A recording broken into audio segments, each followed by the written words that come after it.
नमस्कार दोस्तों, एक बार फिर से आपका हमारे चैनल जवाहर झारखंड टेक में बहुत बहुत स्वागत है। और दोस्तों, जैसा कि आपको पता है कि मैंने इससे पहले ही जेपीएससी का सारा नोटिस, सारा डिटेल अपलोड किया हुआ है अपने चैनल पे। और मैंने कहा था कि आपको कहीं भी प्रॉब्लम हो तो आप ज़रूर कमेंट कीजिएगा। तो मैंने देखा कि यहाँ पर बहुत सारे कमेंट आ रहा है, तो मैंने सोचा कि आपके लिए मैं ईजी कर देता हूँ, आपको सारी चीज़ें ईजिली समझा देता हूँ। तो मैंने देखा कि यहाँ पर बहुत सारे कमेंट आ रहे हैं जो कि जाति, आवासीय और उम्र को लेकर है। तो यहाँ पर मैं एक एक करके आपको समझाने जा रहा हूँ। आशा करता हूँ कि ये वीडियो आपको पसंद आएंगी। तो दोस्तों, सबसे पहले उम्र को लेकर कन्फ्यूजन को दूर करते हैं। उम्र की गणना कैसे आपको करना है, देखिए यहाँ पर दोस्तों 2017, 18 और 19 हेतु उम्मीदवारों के न्यूनतम उम्र की गणना की तिथि 1/8/2019 तथा अधिकतम उम्र की गणना 1/8/2011 के आधार पर की जाएगी। यानी दोस्तों, आपकी जो उम्र होनी चाहिए, अधिकतम उम्र की गणना दोस्तों 1/8/2011 के अनुसार के आधार पर की जाएगी और न्यूनतम उम्र की गणना 1/8/2019 के तक की जाएगी। यानी आपकी जो उम्र है वो 1/8/2011 को कितनी हुई थी अधिकतम, और जो न्यूनतम उम्र का जो गणना होगा, न्यूनतम जो रखा गया है 20 और 21 रखा गया है न्यूनतम। तो वो 20 और 21 1/8/2019 को अगर आप 20 या 21 के हो जाते हो तभी आप इसके लिए एलिजिबल है। देखिए दोस्तों, नीचे लिखा हुआ है झारखंड प्रशासनिक सेवा जिला समादेष्टा, सहायक नगर आयुक्त, कार्यपालक पदाधिकारी, विशेष पदाधिकारी, नियोजन पदाधिकारी, जिला नियोजन पदाधिकारी, झारखंड सेवा वर्ग 2 सहायक योजना पदाधिकारी के लिए न्यूनतम उम्र सीमा 21 वर्ष रखी गई। यहाँ 21 वर्ष रखी गई ये सब के लिए। और पुलिस उपाधीक्षक के लिए न्यूनतम उम्र की सीमा 20 वर्ष रखी गई है। आपको न्यूनतम उम्र की सीमा 1/8/2019 को कितनी हो रही है, अगर 20 और 21 हो रहे हैं तो ही आप इसके लिए एलिजिबल हैं। और हाईएस्ट आपकी उम्र सीमा जो आपका कैलकुलेट कीजिएगा वो 1/8/2011 के अनुसार कीजिएगा। यानी 1/8/2011 को आपकी अधिकतम उम्र कितनी हो गई थी। यहाँ पर देखिए सबके लिए दिए हुए अनारक्षित वर्ग 35 है, अनुसूचित जनजाति एवं अनुसूचित जाति के लिए 40 वर्ष है, पिछड़ा वर्ग के लिए 37 वर्ष है। और इसी प्रकार का यहाँ पर छूट भी दी गई है। जैसे यहाँ पर अधिकतम उम्र सीमा में 5 वर्ष की छूट दी जाएगी, वैसे क्रमी जो 3 वर्ष से लगातार सेवा पूरी कर लिए हों, इस प्रकार दिया हुआ है। दिव्यांग के लिए दोस्तों 10 वर्ष की छूट है उम्र सीमा में, और भूतपूर्व सैनिकों के लिए 5 साल की छूट है। तो इसी प्रकार सारे छूट को मिलाकर दोस्तों अगर आपका एज जो होता है अधिकतम, देखिए यहाँ पर अगर आप पिछड़ा वर्ग हैं तो 37 साल से अधिक नहीं होना चाहिए, अधिकतम 37 साल होना चाहिए, और अधिकतम 40 वर्ष होना चाहिए ST SC के लिए, और अनारक्षित के लिए 35 साल होना चाहिए। और उम्र की सीमा जो हाईएस्ट आपको अगर कैलकुलेट करना है कितना ज़्यादा उम्र की जो अधिकतम गणना होनी चाहिए वो कब तक होना चाहिए, 1/8/2011 को अधिक से अधिक कितना आपका उम्र हो गया है, यहाँ पर आपको कैलकुलेट करना है। अब ये था ए से रिलेटेड क्वेश्चंस जो आपके आए थे मेरे पास। अब इसके बाद मैं दोस्तों आपको जाति आवासीय के बारे बताने जा रहा हूँ। दोस्तों, आप लोगों का एक कॉमन क्वेश्चन था कि हम लोग का जो स्थानीय प्रमाण पत्र है वो कब का होना चाहिए और किस लेवल से होना चाहिए। मैं आपको बता दूं दोस्तों, 18 अप्रैल 2016 को स्थानीय नीति लागू हुई थी, और इसमें कहा गया था कि जो भी ऐसे लोग हैं जो 30 साल पहले से रह रहे हैं झारखंड में, वो झारखंड के स्थानीय निवासी कहलाएंगे।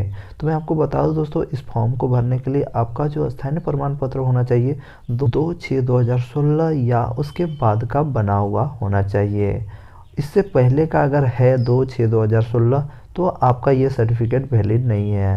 तभी आप झारखंड में जो ये नियुक्ति होने वाली है इसके स्थानीय निवासी होने का आरक्षण का फ़ायदा ले सकते हैं। दोस्तों, इसके बाद मैं आपको जाति प्रमाण पत्र के बारे में बताना चाह रहा हूँ कि जाति प्रमाण पत्र कब का बना हुआ होना चाहिए।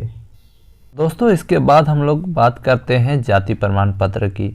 तो मैं आपको बता दूं, जाति प्रमाण पत्र आपका किसी भी डेट का चलेगा, लेकिन मैं आपकी सेफ्टी के लिए बता दूं दोस्तों, इससे पहले जो CGL का फॉर्म भरा गया था उसमें दोस्तों 2012 के बाद का जाति प्रमाण पत्र मांगा गया था। तो आप अपनी सेफ्टी के लिए दोस्तों 2012 के बाद तक का रखिएगा, क्योंकि उससे पहले दोस्तों ऑनलाइन प्रमाण पत्र चेक नहीं होता था। ये आपकी सेफ्टी के लिए मैं बोल रहा हूँ, क्योंकि दोस्तों देखिएगा, अगर आप जाति प्रमाण पत्र में आप देखते हो, गौर करते हो, तो ST SC का जो जाति प्रमाण पत्र होता है उसमें दोस्तों देखिएगा आपका जो जाति प्रमाण पत्र का जो वैलिडिटी होता है उसमें नहीं रहता है।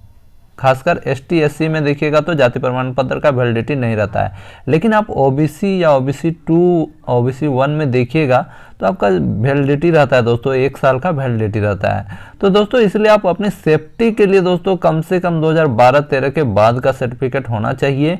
और अगर अभी भी आपके पास टाइम है, क्योंकि बाद में दोस्तों कौन जानता है क्या हो सकता है, बाद में जब आप सर्टिफिकेट वेरिफिकेशन करने जाओगे तब लोचा हो सकता है, इसलिए आप इतना टेंशन लेने से अच्छा आप नया सर्टिफिकेट बनवा लो। मैं आपकी सेफ्टी के लिए बोल रहा हूँ, क्योंकि अभी जब से ऑनलाइन हो गया है सारा डिटेल आपका ऑनलाइन अवेलेबल रहता है। और पहले जो सर्टिफिकेट बनता था दोस्तों बहुत पुराने टाइम पे दोस्तों ऑनलाइन नहीं था, तो इसलिए आप ऑनलाइन प्रमाण पत्र बना लें। 2012-13 के बाद का होना चाहिए तो आपके लिए बेहतरीन होगा।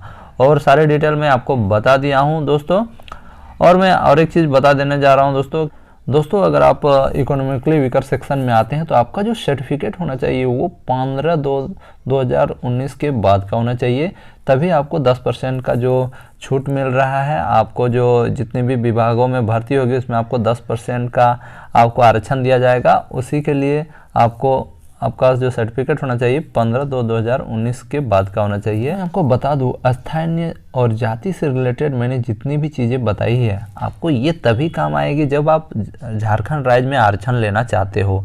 और अगर दोस्तों आपका स्थानीय प्रमाण पत्र मान लीजिए नहीं है और जाति प्रमाण पत्र आपका नहीं है, सही टाइम का नहीं है, आपका गलत हो जाता है जब सर्टिफिकेट वेरिफिकेशन में जाओगे, तो दोस्तों आपको दोस्तों जनरल कोटा में डाल दिया जाएगा और आप आरक्षण का लाभ नहीं ले सकते हो। तो दोस्तों ये उन्हीं के लिए सही है। और जो आरक्षण का लाभ लेना चाहते हैं, जो OBC 1 OBC 2 और SC ST में जो आते हैं उनके लिए ये है। और दोस्तों अगर आप इसका आरक्षण का फ़ायदा लेने चाहते हो तभी आपके लिए ये सब मायने रखती हैं, आपके लिए सही है, वरना आप वैसे भी अप्लाई कर सकते हो, चाहे आपके पास कास्ट सर्टिफिकेट हो या ना हो, या आपके पास जाति हो या ना हो। दोस्तों ये थे सारे आपके डाउट। और एक ये भी डाउट है दोस्तों, बहुत सारे जो हमारे स्टूडेंट हैं वो कमेंट करते हैं कि सर क्या इस एग्ज़ाम में नेगेटिव मार्किंग है। इस एग्ज़ाम में दोस्तों नेगेटिव मार्किंग का एग्ज़ाम नहीं है, आप जितने भी क्वेश्चन सही करोगे उतना मार्क्स मिलेगा। टोटल दोस्तों 400 नंबर का होगा। Paper 1 200, paper 2 200।